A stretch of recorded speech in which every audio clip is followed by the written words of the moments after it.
کوئی چیز فری میں نہیں ملتی ہے۔ آج کل تو آپ سفر میں چلے جائیں، ایک بوتل پانی بھی فری میں ملنے والا نہیں، تو جنت فری میں مل جائے گی بنا سجدے کے، بنا محنت و مشقت کے، بنا اللہ اس کے رسول کی اطاعت کے، بنا قرآن پر عمل کے جنت مل جائے گی فری میں۔ وہ اتنا عالی شان محل اللہ نے اپنی شان کے مطابق سجایا اپنے نیک بندوں کے لیے۔ نیک تو بنو، ایک تو بنو، تب جنت کی خواہش کرنا۔ ہاں حدیث پاک میں آتا ہے، اور یہ تنویر الابصار در مختار میں بھی ہے۔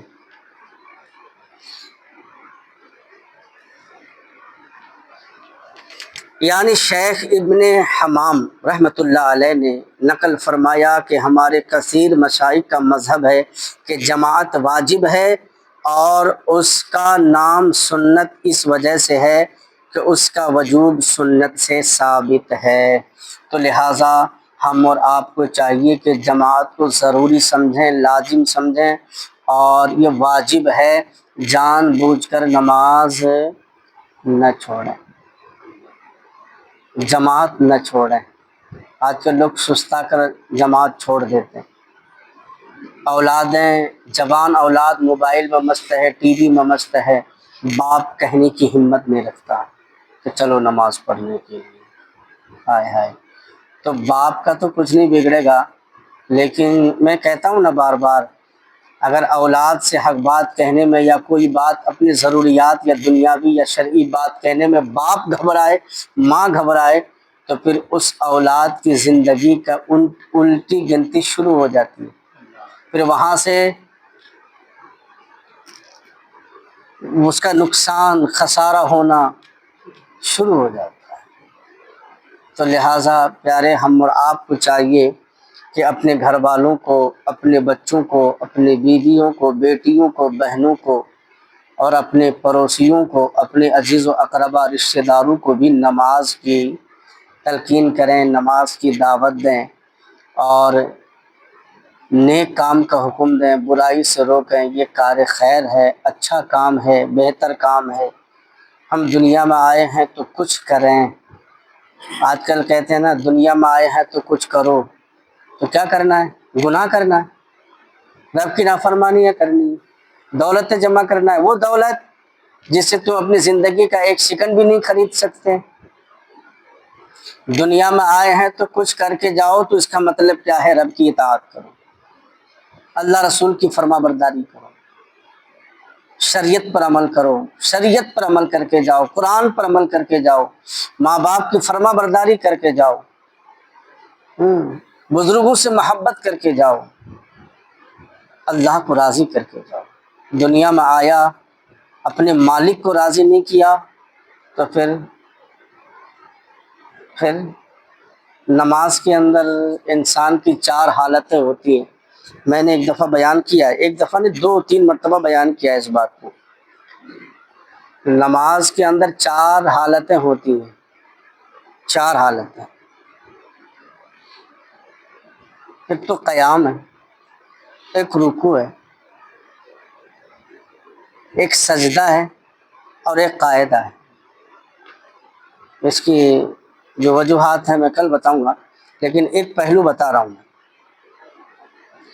حالت قیام میں حکم ہے شریعت کا کہ جب حالت قیام میں ہو، کھڑے ہو نماز کے لیے، تو اس جگہ دیکھو جہاں تم سجدہ کرو، اپنے سجدہ گاہ کو دیکھو۔ کیوں؟ اس میں تصور کیا کرنا چاہیے؟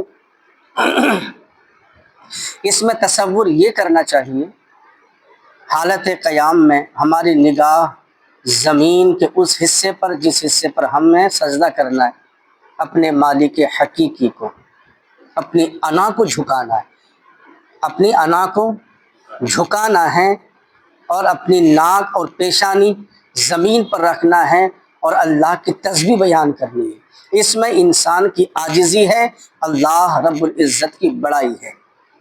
اور اس میں جب ہماری نگاہ زمین کے اس حصے پر ہو، تو ہمارے دل میں یہ خیال ہو کہ ہمیں اسی زمین کے اندر جانا ہے۔ کہاں جانا ہے؟ اسی زمین کے اندر جانا ہے۔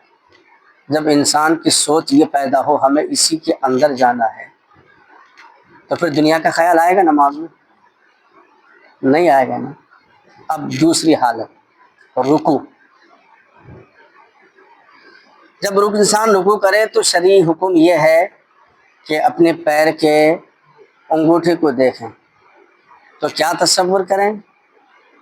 شرعی حکم یہ ہے کہ پیر کے انگوٹھے کو دیکھیں، اور تصور یہ کرو کہ جب ہماری روح کھینچی جائے گی تو پیر کے انگوٹھے کی جانب سے کھینچنا شروع ہوگا، روح یہاں سے نکلنا شروع ہوتا ہے، کھینچ کر سینے میں کی دھڑکن بنا کر روک دی جاتی ہے۔ تو روح کہاں سے نکلنا شروع ہوتا ہے؟ تصور کیا ہونا چاہیے کہ آج میں زندہ ہوں تو رب کی عبادت کر رہا ہوں، لیکن ایک دن ہمارا ایسا آئے گا کہ ہماری روح اسی جگہ سے نکلنا، پھر دنیا کا خیال آئے گا نماز میں۔ تیسری حالت